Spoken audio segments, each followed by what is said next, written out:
Hey guys, what's up? It's Melody, and today we are going to talk about my absolute favorite tips of all the tips I've ever covered on my channel, kind of as an overview of my whole channel. Hopefully you'll give me a subscribe, but even if you don't, you'll at least get 10 really good tips. So we're going to start it off with the tip that I use all of the time, every day, and that's to use a plate instead of a bowl whenever you're cleaning or cooking. So whenever we're cooking, we want a bowl so that we can put all of our scraps so that we're not making a million trips to the trash can inefficiently.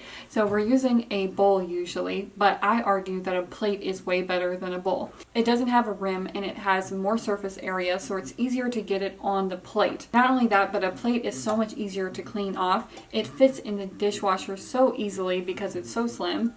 And when you're cleaning, at the end, when you've wiped off all of your scraps and you're wiping down the counter or the table, it has so much surface area, so for sure the crumbs will land on the plate. A plate just makes so much sense. I hope that this is a tip you will give a try. In my house, I like to have everything elevated as much as possible. It just makes sense because cleaning becomes so efficient.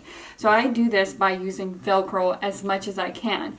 Pretty much with anchors, screws, and Velcro, you can hang almost anything. And I have a video right now in the works on how to hang everything, how to make everything float. But for now, I just want to say that the things that you can think of to use with Velcro is endless. You can put your makeup, elevate all of your makeup, elevate your Q-tips, and recently I just elevated my dishwasher pods. And these dishwasher pods are pretty dang heavy. You just have to use a heavy-duty Velcro. There's waterproof Velcro that even can elevate in your shower. So if you have soap dispensers like I do in my shower, you can elevate them all with waterproof Velcro. So it's pretty crazy what Velcro can do. My next favorite tip is to use a clear cutting board, because a clear cutting board is so easy to wipe off because it's so smooth. And it fits into the dishwasher so easily because it was made for the dishwasher, the height anyway. And you can see your table right through it. Now you might be thinking, it's not that much work to have to wipe down a clear cutting board. I mean, really? It may only save a little bit of time, but every little bit counts because all the little tasks really add up. So if we can elevate things and we can put placemats in dishwashers, that's more efficiency, and so we have more time at the end of the day for things that really matter to us. On this channel, one of the tips that I have used ad nauseum is to use a cordless vacuum, because a cordless vacuum makes cleaning so easy. It encourages you to just get the job done. A lot of times when there's too many steps to something, we end up putting off the chore again and again. If you have a cordless vacuum that goes on hardwood and also carpet, then you can easily get from chore to chore seamlessly. So I vacuum about 3 times a week now, whereas before I would only vacuum once every 2 weeks because I dreaded having to take the vacuum out.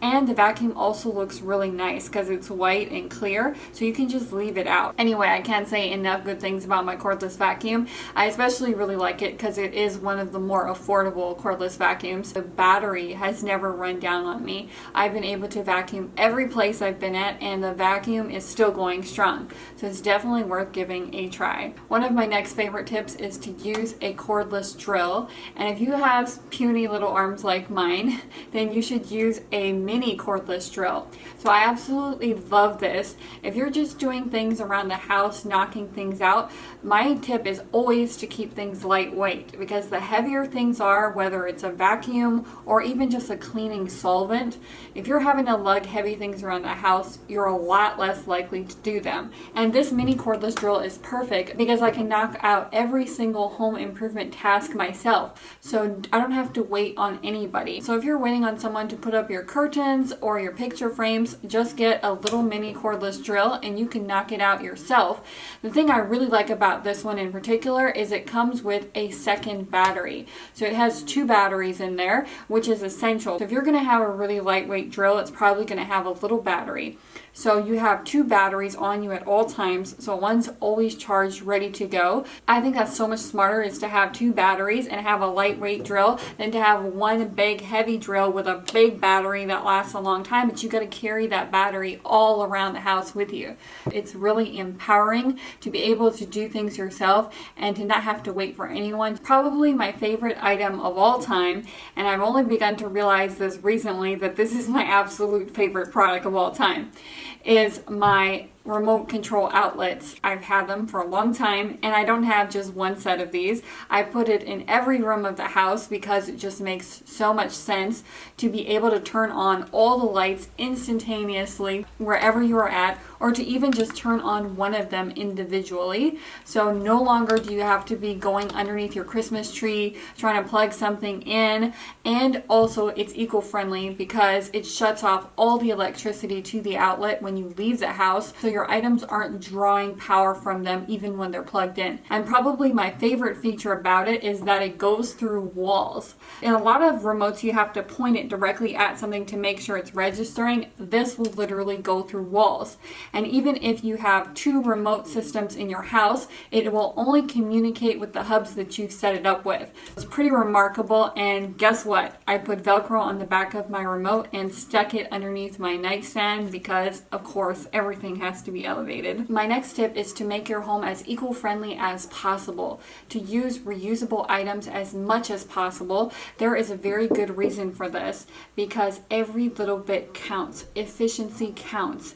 And if you are using a bunch of disposables, you're always going to be running out of stuff, and you're always going to have to make last-minute trips to the store or end up storing a bunch of backup. So I have these reusable paper towels, and yes, they get grimy, but they're just paper towels, so I don't mind. I just throw it in the wash with the rest of my towels and good to go. It saves you money in the long run, but it also saves you trips. The less you buy, the less you have to put away. How often we come from the grocery store and we have to spend 10, 20, 30 minutes putting everything away because we bought so much stuff. And most of it we don't even want to be putting in our mouth anyway. And most of it we don't even need to be using disposables up. We could use reusable, and then we'll make so much less trips. In that vein, I really try to keep condiments and cleaners very few. I try to clean everything with vinegar and water because it just makes so much sense. Few things get dirty enough that you need something more than vinegar and water to get the job done. So again, I try to keep the cleaner lightweight so I can haul it around the house easily, and I try to keep condiments something that I actually want to be consuming, something with ingredients that I can actually read. I'd rather have a small condiment but have it high quality, and if I have fewer condiments, then I get through those condiments a lot sooner, so then all of the condiments stay fresh. I don't need to keep an eye on them, and I don't need to clean them out. Cleaning the fridge is so much easier. It just makes so much sense to live a life of quality over quantity in as many ways as you can manage. And my last tip is when you're cleaning your house, to fill your hands as full as possible, or to fill a basket with you as full as possible as you're cleaning from room to room. Don't leave a room with just one thing and then put it back, another thing and then put it back, because you're going to be making so many more trips. The ideal way to clean is to make sure your hands are full, so when you're leaving a room, you are making it worth your time to leave that room. And in that vein, you also want to keep everything stored in one place as much as possible, because things are hard to put back, not take out. If we really want something, we'll take it out, but oftentimes we never put things back. So if your kids or your other family members don't put things back a lot, it's so much better if you have all their stuff in one area, in one dresser, in one room. Therefore, you can haul everything all at once to that area and put it all back efficiently. If you have things stored in so many places around your house, putting things away and cleaning is going to take way longer than necessary. And I know I said 10 tips, but I have one last tip. One of my favorite things to add decor to a house is to add plants. And when you add plants into your house, my number one tip is to keep plants with big leaves. The bigger the leaves, the easier it is to maintain. Smaller leaves are very delicate plants, and also they shed leaves everywhere, so they do not make ideal indoor plants. That's just something I learned over the years, and hopefully if you like indoor plants as much as I do, that's a tip you can utilize right away. I hope that you like these tips. Again, I hope you'll subscribe to my channel so that I can see you next Sunday. I always try to post videos on the best product reviews, the best organization and minimalist tips to make household and life more beautiful and run more efficiently.